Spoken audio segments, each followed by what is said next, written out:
Ebusha for mu nyina do me dey titinipa okofo bena somfo onyankopon de nimde e de adom ye a ye de cheche how African spirituality no etie na enwumre me pese me no ekasa akra kasa me pese me no ka no eye topic bi ama 2 day share ekwan ye be fa so a ye be activated to the nature how ebitimi ye ni nature no yetumi yetinkita ho na nkita ho na yebedi no ebekwa ko wie ni peye wati ase ebetumi akowie ni peye because ebetumi akowie ni peye na mpesa me kire say nature carries power. Example, me pese enioma ayetwa me ho ahia no aye natural things no me pese ekasa kire me na kasa na ebeka kire me no metumi ete wo mone no mo sutumi ne me kasa na ne edi kan no de me pese me kan nyina ne se obi ntumi nko obi fie ene ne nkofa yonko obra omokokoko anase omumu emayen bie no me pese me kasa se wo pese wona metiti nipa me de me ho ye example wona metiti nipa baba beye eba benya yonkofa me wo rules and regulations are guide me in the sound rules and regulations na guide me no without say obetumi proceed through the rules and regulations that I have no it is never possible for you say obetumi enemy na anya yonko. Now the nature have power na adie bi a wotumi bia no there is an rules and regulations.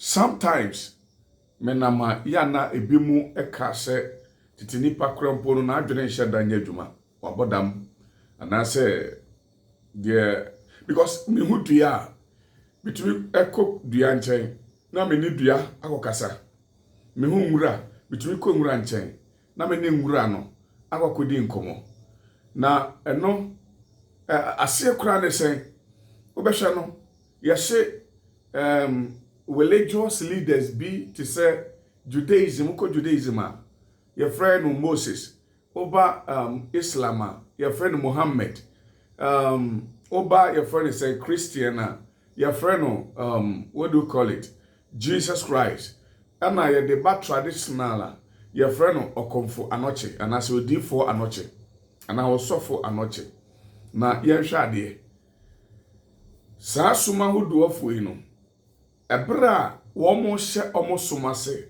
na omo de omo spiritual things abano obehwe na obi o hye botan mu na eho na one ni nyame edi nkomo o hye botan mu na one ni nyame edi nkomo na ode banso a ode ba Yesu side a o se ene okọ Gasamani trum ekobo mpai why say when you pan to me and communicate with ono ni nyame through ebia wadane mpaso na wadane dem we ene hintade a mepe se ene yetumi Yesu ahoade na otumi ko baby ti se bipom baby ti se biposo baby ti se baby aye bush o hwe Moses kodi mountain na 40 days Yesu kodi mount your friend say bipone so eno so yes 40 days na okoye day it means they are going therefore say to me any nature no etumi edin komo na womo etumi enya sound mind through the nature power. Now say obi pese onfa ma enuyampo enu ni nkoma enuyampo how you can talk to them and then it depends how they will respond you to me I respond the amount now so oko baby aduasia we hintade the secret behind connection to the nature before then I'll be calling channel ebia mawu se ebia mango dua nie bepesa me ne mango dua ekodi nkomo de bia woni dua as I already teach about that no maybe my teaching open Wednesday, Sunday, ubetumi go closer to Nunum, ubetumi go closer to Ahomachem, ubetumi go closer to, what do you call it? Holy Basil or Canto, baby, send me away, a represent major, it will be no. You can go there. Yes, I did. It's now. It is possible for Obia so be to me a connection to the nature. Na se bia me creduania I was say ukoho no mo a me adika no ubebo ego ube knock door no, which is the door the door baby ewura no e obi fie baby ewura no obi fie nti you are about to knock the door before you can what? You can enter into someone's house. Eti unya duru hope esa u make noise bit say ago bese emprensa. O kokrona se sebe ukita o powder bia ubetumi the powder na kura won semako uye duru waka besa na mon edu anasa na mon kron 9 amana duru ho no anasa ma wo duru ho no na wa go closer na fe no wa shase se o spring your friend say powder na ekuta o na anasa nsuo kura na ekuta o kura wa shase se o hwie nsuo no anasa o de nsuo ni bi epete baby awo na mo kono na o de kasa se you are giving this as an offering to the place now o kono. Udru hono one, the good energy will come and meet you there. Now, into udru where we no. So udru ho we are. Ni abaya ne se adie bia wo bia no. Ese o ma adekro no ya wo fe. Sadie no tan se nye fe sete se de me ba cho se o pesa oni dua kasa kire wo anasa body esu kasa kire o ma utia. And only procedures na me dem. Second procedure no udu ho no ma anything that is in there no e wo se oma sade ne ye beautiful to you. When you do I say wow, what a beautiful house. Hey, bia na ne ho first ano. No wa hyase se o kamfo die nyankopɔ abo no. No wa hyase se o kamfo sa de kro no. Wo wi no nwie yo. Afei na o be kose dua na wakɔ nche no ekita flower o don say kofa flower ne so no aka say wow, what a beautiful creature, and I say what a beautiful creation, and I said nyame abode efe dua ye fe no wa seda ma everything na ewo dua na se, and I say dua ne mind bibia ewo ase no ma enye so unique to your spirit. Ma enye very unique to your own spirit. And he said, we need do one more. No was say now they won sa enam flowers so. What they won sa nam duane ho. Say what a beautiful creature. What a beautiful creation. Abodi su ben there fesa. Hey. Na o appreciating what God has made. The nyame aye no. No was say o kamfo duane ase. We are offering na say kuta no no asan e de big good flowers in so. Now no more kasa. Now no more kasa. All the energies will begin to rise. What I say? Omaso ombe shase say omo nyane. What I say? Ombe start so omo nyane. Because obi pa ho no mo a, you have to knock the door through your spirit. Knock the door no. Abodi yesu door no. Afe HIV edro beba be kasa kire wo. Hepatitis edro ba be kasa kire wo. Abodi yesu yade enama favor nioma ba be kasa kire wo. Ontima se wo. Yeah. Nashe the American. Odi opa ye 21 days you activated. 21 represent ma number 3. Number 3 and control nipa bia life. Onti ase. There were 3 categories in human body. There was soul, there was spirit, and your body. What do I say? There was soul, there was spirit, and your nipedia. There was kra, there was hum, and your nipedia. We So you have control over all creation. Afedie duana se na wakwase be 21 days no. Shase say o build some altar bi wo. Say you duase o, say ya homase o. Shase say o build some altar bi e wo dua no ase. You don't understand? Monte mase on. Me pacho shase say o build it, what do you call it? Some shrine be anase, you can say shrine. Shrine means kron bia. Na miria mebabe kasadia fa how to build your own altar in your room. Kwaya befa so betumi a build some portable small altar bia ubetumi ayi wapaye ewo so. Na udu ono na mabibia anya ofesa 21 days. Mabibia o bia no anya ofe. Nemu bibia ya ofe wi a wo start say wo springe ansana o ba besre se o be fa 7 times.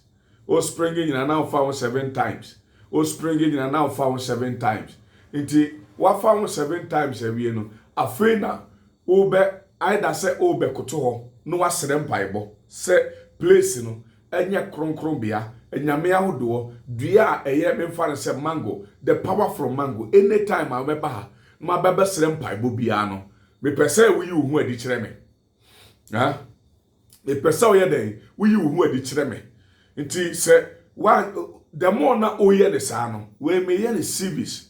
Nti me the first and third categories number. First one me say bomodin se o kwa akaba na mudu ana nkron amwaduru ho no a ese se we you mpaboa we you mpaboa na wasahye ade a wukita as your offering to say we dey call mpaibo mu no eno na ubekita bi ebi ye powder, ebi ye quench, ebi ye ensuo what you say ebi ye ensuo nti wo call no na ukita powder ana say unsuo ukita powder ana say unsuo na wo dey akọ nti o ye duru babia eyi no wa no ahyase say o spring say quench na o tro quench no what you say utro ofa ba ko no ato na wo kọ no wato na wo kọ but the best way unya shire nka for friend ayelo ana atwi for friend shire de eba ema wo a ye de bo mo no ana say ye be hye obi prestious ana say okomfo a ye de bo no saa ye de bo no saa mfie dudu a your friend say obedi wo akomu nyina no ye de bo no firi ni soro ekusi ne na ase ye de bo no no ayi ni fita obepe du bi na obepe the powder de no na wo kwa wo de ekuta wo de egu adiem betu de egu yawom ana koram na wo de kọ wo nti wo de kọ wo ye duru ho no na wa no oke wi a na fe wa start say o spread the powder na kọ ho wo koduru ho as the third one no ma ade bia wo ho flower eden ewura bia wo bia no ma enya wo fe wo de you just talk to them woni wo monkasa. I'm telling you the truth.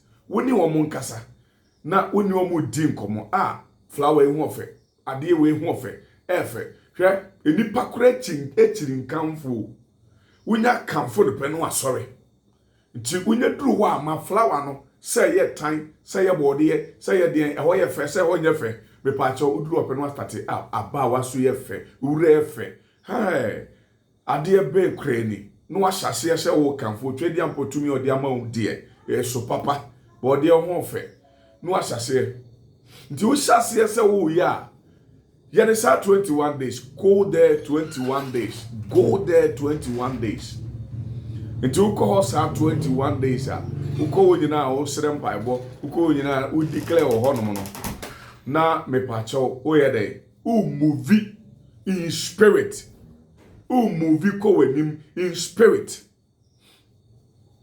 Iti mo na oni omo kasa no uwi a de wonsa akonante flower ne so na let the energies no a wako omo nche ne say who appreciate everything that belongs to them.